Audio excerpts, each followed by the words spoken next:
السلام علیکم ناظرین، میں سیدہ ظاہرہ عابدی آپ کی میزبان آج آپ کی خدمت میں ایک بڑی مشہور لوک داستان پیش کر رہی ہوں، شیریں فرہاد کی۔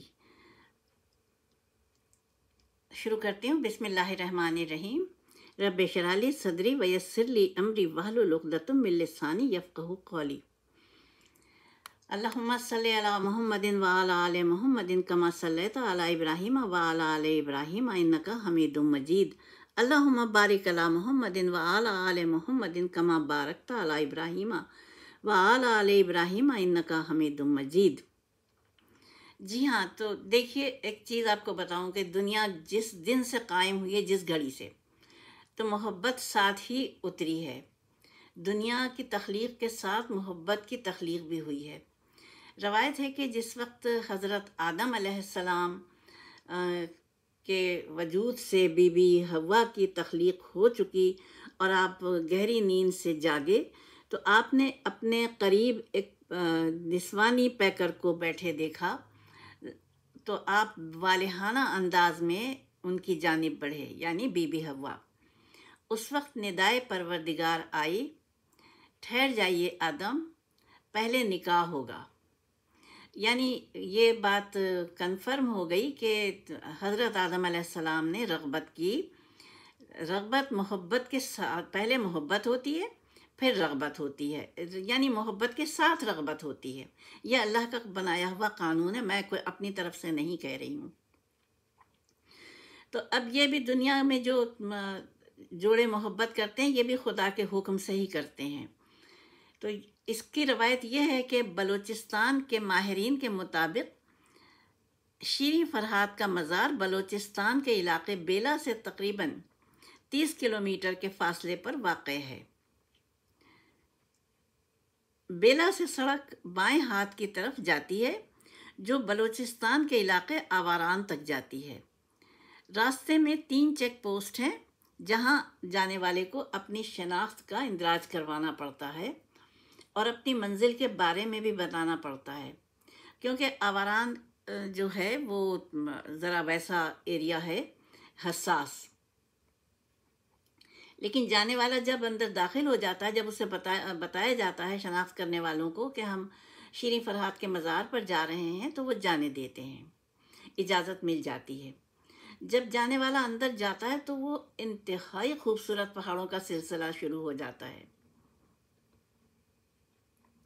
بلوچستان میں شیر دودھ کو کہتے ہیں اور ٹھنڈے پانی کو بھی کہتے ہیں۔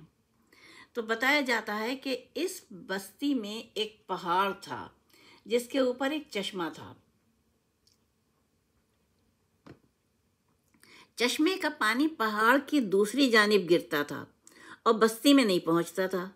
اس پانی کو بستی تک پہنچانے کے لیے ضروری تھا کہ پہاڑ کو چوٹی سے اس طرح سے کاٹا جائے کہ پانی بستی کی طرف بہنا شروع ہو جائے اور بستی والوں کے بستی سیراب ہونے لگے۔ شیریں لسبیلا ریاست جو تھی اس کے والی کی بیٹی تھی اور فرہاد ایک سنگ تراش تھا۔ اب دیکھیے کہاں ایک والی کی بیٹی اور کہاں ایک سنگ تراش۔ لیکن فرہاد نے جب شیریں کو دیکھا تھا پہلی نظر میں، وہ اسی وقت وہ دونوں ایک دوسرے کے عشق میں اتنے گرفتار ہو گئے تھے کہ انہوں نے فیصلہ کر لیا تھا کہ وہ ہر قیمت پر ایک دوسرے کو حاصل کر کے ہی دم لیں گے۔ فرہاد نے والی سے جب شیریں کے باپ سے کہا کہ میں رشتہ چاہتا ہوں تمہاری بیٹی کا، تو شیریں کا باپ جو بستی کا سردار بھی تھا اس نے انکار نہیں کیا، بلکہ ایک بہت ہی چالاکی سے ایک شرط رکھ دی کہ اگر تم پہاڑ کی چوٹی کاٹ دو گے تو پھر میں تمہیں اور پانی اس طرف لے جاؤ گے بستی والوں کی طرف، تو میں تمہیں اپنی بیٹی بیاہ دوں گا۔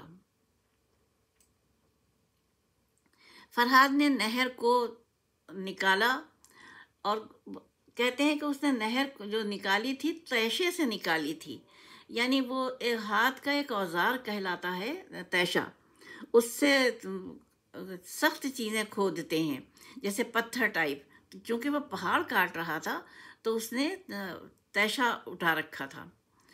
اب کام بڑھتا گیا آگے اور نہر بناتا گیا اور یہاں تک کہ وہ نہر کو تکمیل تک پہنچا دیا.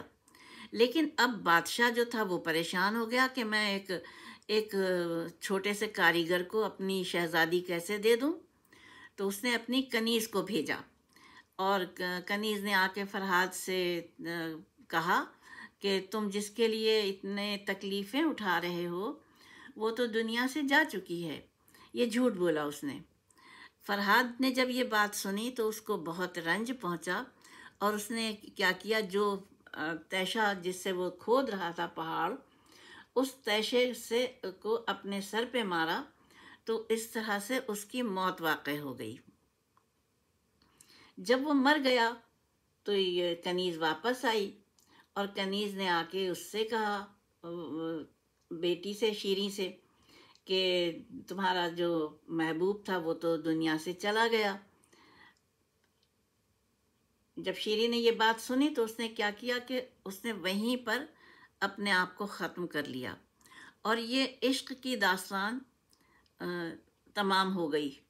شروع ہوئی، آخر تک پہنچے بغیر شروع ہی ہوئی تھی کہ تمام ہو گئی. جب پتہ چلا بادشاہ کو کہ بھائی وہ بھی مر گیا، بیٹی بھی مر گئی، تو انہوں نے کیا کیا کہ ایک ہی جگہ، ایک ہی اس میں قبر بنا دی ان کی. آج بھی وہ قبر اکٹھی ہے ان دونوں کی. تو یہ ہے ان کا انجام، شیریں فرحاد کا. وہ ایک ہی قبر میں دفن کر دیے گئے. اور ویسے میں نے سنا ہے، اللہ تعالیٰ مغفرت فرمائے ان معصوموں کی، کہ جو کاروکاری میں مار دیے جاتے تھے پہلے، تو وہ پھر ایک ہی گڑھے میں ان کو دفن کر دیا جاتا تھا.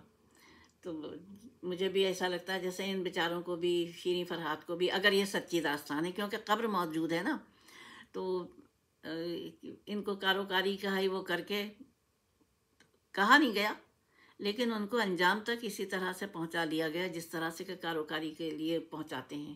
اللہ تعالیٰ ہم سب کو نیک ہدایت دے، اور ہم اللہ تعالیٰ کے قانون کو سمجھ سکیں. آج بھی ہزاروں، لاکھوں تو خیر نہیں، لیکن ہزاروں بچیاں ہیں جو کہ، اگر ہزاروں نہ صحیح تو سینکڑوں تو ہیں. پاکستان میں تو سینکڑوں ہیں کہ جہاں پسند کی شادی کرتے ہیں وہاں موت ان کے لیے یقینی ہوتی ہے.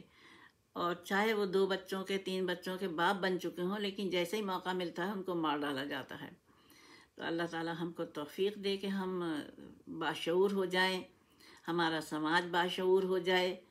اور اس کے ساتھ میں اجازت چاہوں گی. وآخر دعوانا الحمدللہ رب العالمین، والصلاۃ والسلام علی خیر المرسلین وعلیہ طیبین الطاہرین. اپنی میزبان کو اجازت دیجیے. خدا حافظ.